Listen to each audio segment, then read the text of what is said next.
गुरुर्ब्रह्मा गुरुर्विष्णु अगुरुर्देवो महेश्वरः गुरु साक्षात् परं ब्रह्म तस्मै श्री गुरुवे नमः।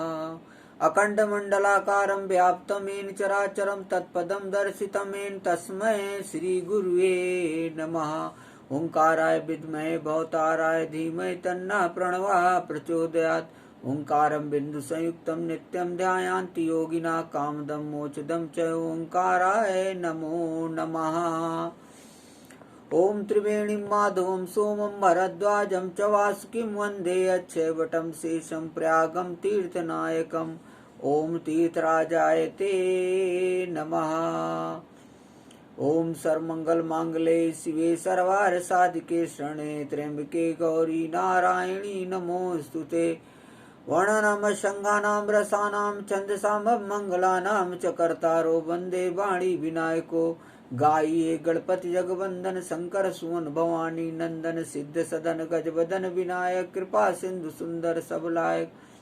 अमोदक प्रिय मुद मंगल दाता विद्या वारिद विद विधाता मांग तुलसीदास कर जोरे वसई राम सिया मानस मोरे। सानंद मानंद वसंत मानंद कंदम हतपा वृंदम वाराणसी नाथम नाथ नाथम श्री विश्वनाथम शरणं प्रपद्ये। मूकं करोति वाचालं पंगुं लंघते गिरिं यत्कृपातमहं वन्दे परमानंद माधवम्। या कुंदेन्दु तुषारहार धवला या शुभ्रवस्त्राविता या वीणावरदंड मंडित करा या श्वेत पद्मासना या ब्रह्माच्युत शंकरा प्रवृत्ति विरदिव्य सदा वंदिता। सा मां पात सरस्वती भगवती निशेष जाड्यापहा।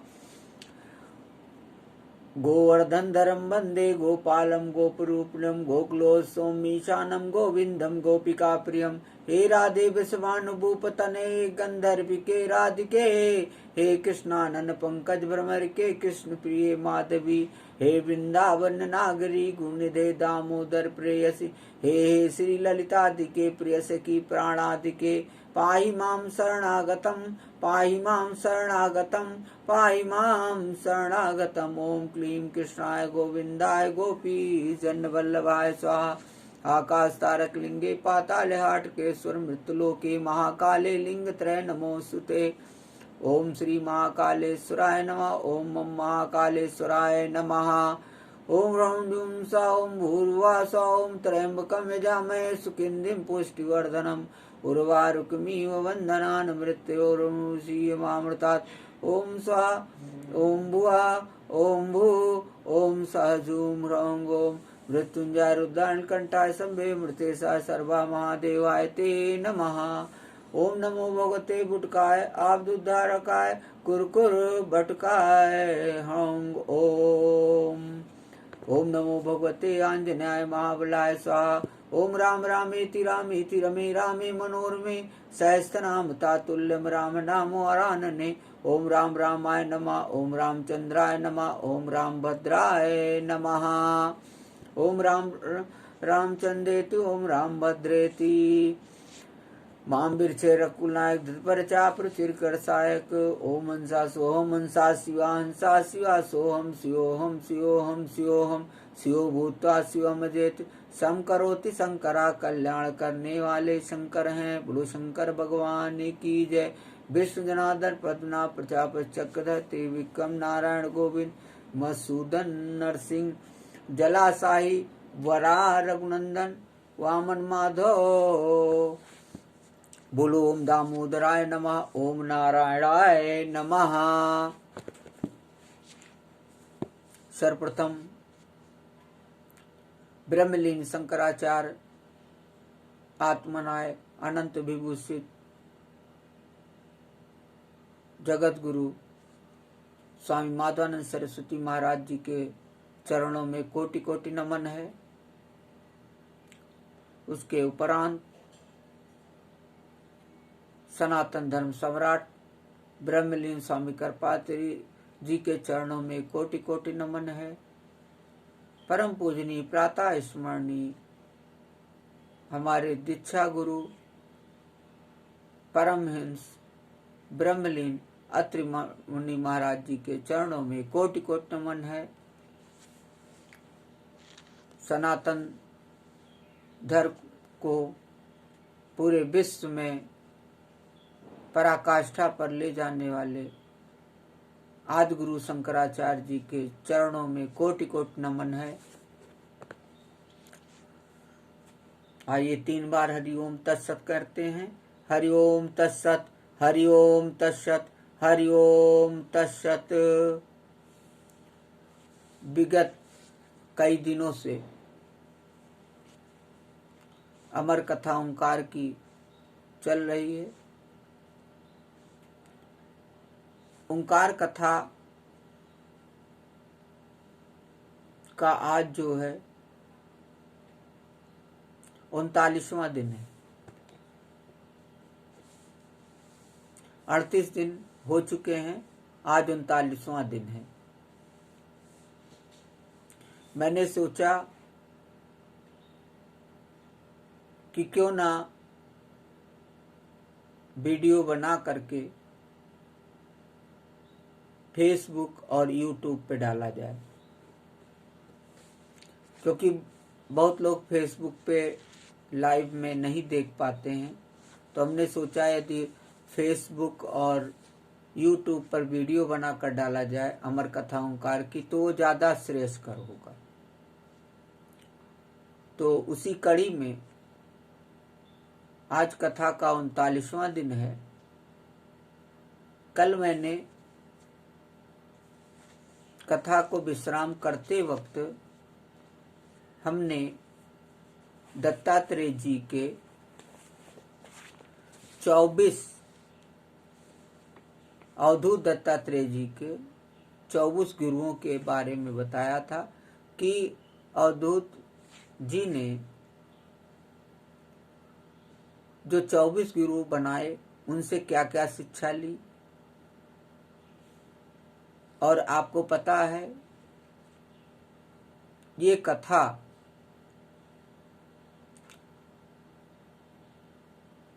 राजा यदु और अवधूत जी का जो संवाद है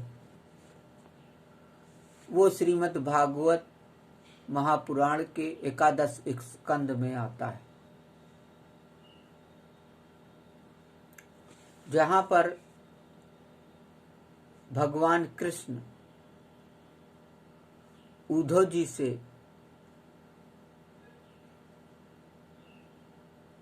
बताते हैं और भगवान कृष्ण कहते हैं कि हमारे कुल के प्रथम राजा राजा यदु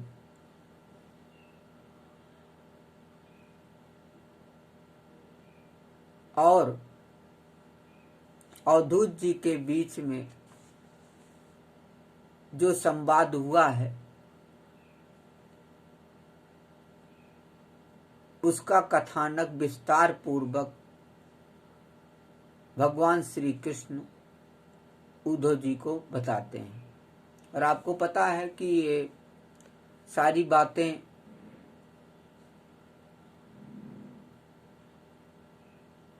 सुखदेव मुनि जी राजा परीक्षित को सुना रहे हैं। और आपको ये भी मालूम है कि श्रीमद् भागवत महापुराण का जो 11 स्कंद है वो ज्ञान योग स्कंद है।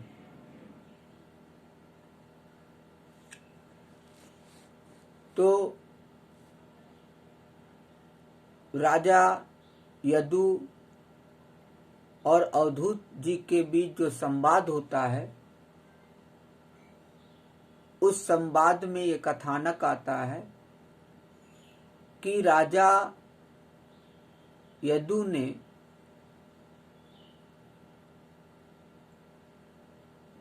किस तरह से अवधूत जी के 24 गुरुओं के बारे में अवधूत जी से सुना और अवधूत जी ने अपने 24 गुरुओं से क्या क्या शिक्षा ली। आपको पता है कि एक बार फिर उसी कथानक को बता देते हैं कि राजा यदु को अवधूत जी ने 24 गुरुओं के बारे में बताया अपने, और उनसे जो जो सीख लिया उसके बारे में बताया। तो एक बार हम आपको बता देते हैं कि यदु जी के अवधूत जी ने यदु जी को जो अपने 24 गुरु बताए, उसमें पहला गुरु अवधूत जी का पृथ्वी थी, दूसरे गुरु वायु थे, तीसरे गुरु आकाश थे, चौथे गुरु जल तत्व थे, पांचवें गुरु अग्नि थे, और छठे गुरु चंद्रमा थे, सातवें गुरु सूर्य थे, आठवें गुरु कबूतर थे, नौवें गुरु अजगर थे, 10वें गुरु समुद्र थे, 11वें गुरु पतिंगा थे, 12वें गुरु भ्रमर थे, 13वें गुरु मधुमक्खी थी, 14वें गुरु हाथी थे, और 15वें गुरु हिरन था, और 16वां गुरु मछली था, और 17वां गुरु अवधूत जी के पिंगला नाम की वैश्या थी, और 18वें गुरु जो अवधूत जी के थे वो बालक थे, 19वें गुरु अवधूत जी की कुमारिका थी, एक गरीब कुमारी कन्या थी, 20वें गुरु अवधूत जी के बाड़ बनाने वाला लुहार था, 21वें गुरु अवधूत जी के सर्प थे, 22वें गुरु भृंगी कीट था, और 23वां गुरु कुरर पक्षी टिटहिरी था, और 24वां गुरु अवधूत जी का मकड़ी थी। 24वां गुरु अवधूत जी की मकड़ी थी। तो इन 24 गुरुओं से जो जो शिक्षा अवधूत जी ने ग्रहण की वो राजा यदु को बताई।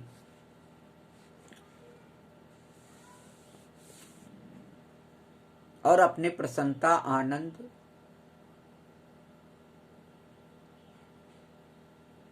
का कारण भी बताया कि हमारे आनंद का, उल्लास का, परमात्मा आनंद का कारण क्या है, वो मैंने इन 24 गुरुओं से राजा यदु सीखा है, और उन्हीं का मैं पालन करता हूँ, इसीलिए मैं मस्त रहता हूँ। इस झंझावत संसार का मुझ पर कोई असर नहीं पड़ता है। आगे बहुत ही सुंदर ज्ञान योग स्कंद है, इसलिए मैं जो श्रीमद् भागवत कथा का जो 11 स्कंद है, ज्ञान योग स्कंद है, इसमें मुख्यतः उद्धव जी और भगवान श्री कृष्ण का संवाद है। आगे भगवान उद्धव जी से बद्ध, मुक्त और भक्त जनों के लक्षण बताते हैं। भगवान उद्धव जी से कहते हैं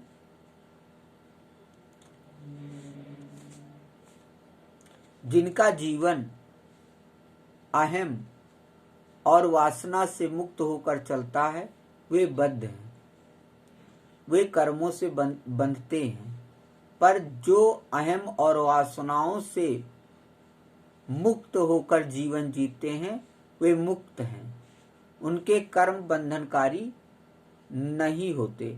आत्मज्ञान प्राप्त हो जाने पर व्यक्ति मुक्त हो जाता है, पर इसके अभाव में वह बद्ध रहता है। आत्मज्ञान मुक्ति का द्वार है। उद्धव, भगवान कहते हैं उद्धव, व्यवहार आदि में इंद्रियां ही विषयों को ग्रहण करती है, आत्मा नहीं। आत्मा तो निर्लिप्त है, इसलिए जिसने अपने निर्विकार आत्म स्वरूप को समझ लिया है वह उन विषयों के ग्रहण त्याग में किसी प्रकार का अभिमान नहीं करता। यह शरीर प्रारब्ध के अधीन है, इससे शारीरिक और मानसिक जितने भी कर्म होते हैं सब गुणों की प्रेरणा से ही होते हैं। अज्ञानी पुरुष झूठ मूठ ही अपने को उन ग्रहण त्याग आदि कर्मों का कर्ता मान बैठता है और इसी अभिमान के कारण वह बंध जाता है। भगवान ने श्रीमद् भगवत गीता के 3 अध्याय के 27वें श्लोक में कहा, प्रकृते क्रिये माणानि गुणः कर्माणि सर्वशः अहंकार विमूढ़ात्मा अकर्ता मिति मन्यते।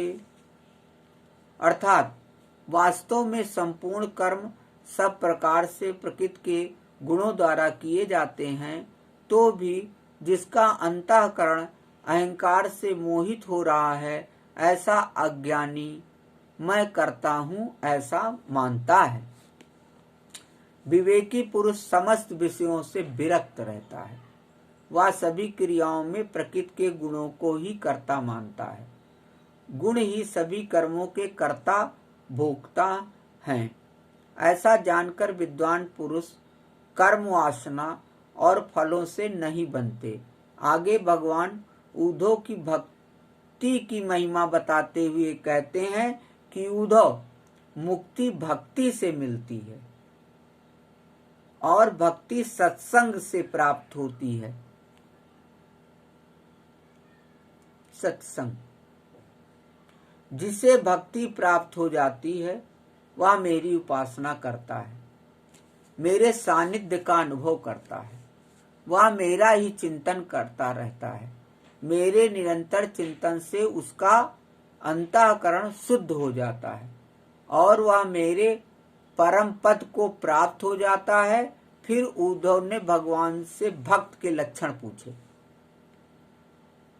भगवान श्री कृष्ण ने कहा, प्यारे उद्धव, मेरा भक्त कृपा की मूर्ति होता है। वह किसी भी प्राणी से बैर भाव नहीं रखता और घोर से घोर दुख को भी प्रसन्नता पूर्वक सहता है। वह समदर्शी और सबका भला करने वाला होता है। आज के भक्तों में भगवान के बताए हुए ये गुण, ये लक्षण यदि आ जाएं, तो समाज में व्याप्त भ्रष्टाचार, अनाचार, कदाचार, अपराध सहित सारी विषमताएं, ऊंच नीच की भावनाएं समाप्त हो जाएं और एक आदर्श समाज का आविर्भाव स्वतः हो जाएगा। जो गुण भक्त के बताए भगवान श्री कृष्ण ने, यदि धारण कर ले जीव, तो आनंद ही आनंद है। भगवान ने कहा उद्धव से कि मेरा भक्त कृपा की मूर्ति होता है। वह किसी भी प्राणी से बैर भाव नहीं रखता और घोर से घोर दुख को भी प्रसन्नता पूर्वक सहता है। वह समदर्शी और सबका भला करने वाला होता है। ये गुण यदि आज के भक्तों में आ जाए तो परम आनंद ही आनंद है संसार में। सच्चा भक्त, आगे बताते हैं भगवान उद्धव से कि सच्चा भक्त तो वह है जो हर जीव में प्रभु का दर्शन करे। वही बात आ गई यहाँ पे अमर कथा ओंकार की, कि जीव आत्मा से आत्मा में रमण करे, प्रज्ञानम ब्रह्म का अनुभव हो, अहम ब्रह्मास्मि का अनुभव हो, तत्वमसि ब्रह्म का अनुभव हो, अयम आत्मा ब्रह्म का अनुभव हो। मतलब हर जगह ब्रह्म ही ब्रह्म दिखाई दे। कितना सुंदर बताया कि सच्चा भक्त तो वह है जो हर जीव में प्रभु का दर्शन करे, उसे परमात्मा का स्वरूप मानकर मान सम्मान दे। जो नर सेवा को ही नारायण सेवा माने वही परम भक्त है। वाह, कितनी सुंदर बात करी। नर सेवा को ही नारायण सेवा माने वही परम भक्त है। भगवान ने श्रीमद् भगवत गीता के 12वें अध्याय के 13वें श्लोक में कहा,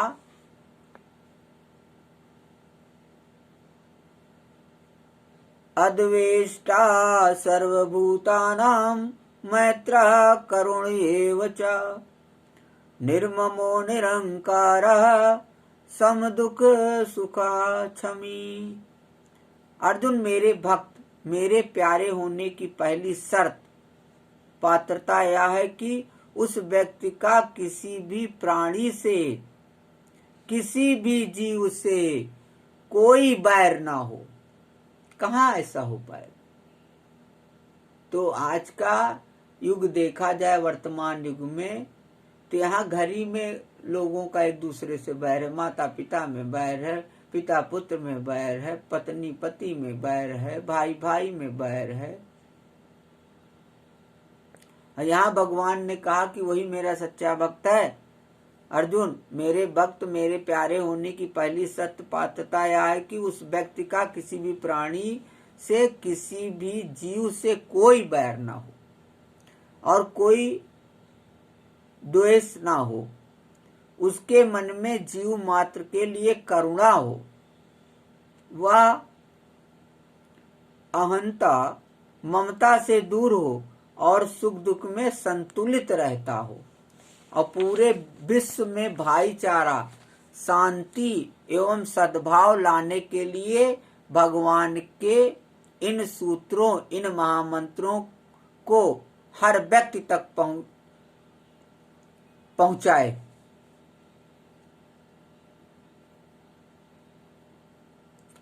तब जाकर के पूरे विश्व में आनंद होगा। जो बातें भगवान ने बताई,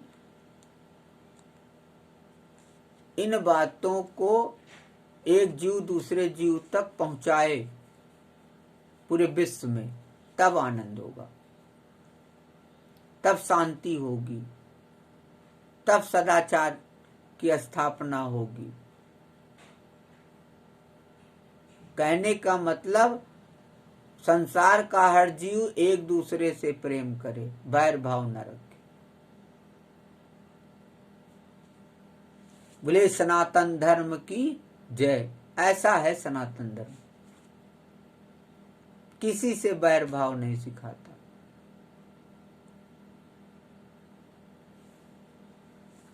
आगे भगवान कहते हैं उद्धव से कि मेरे भक्त को केवल मेरा ही भरोसा रहता है और वह आत्म तत्व के चिंतन में सदा संलग्न रहता है।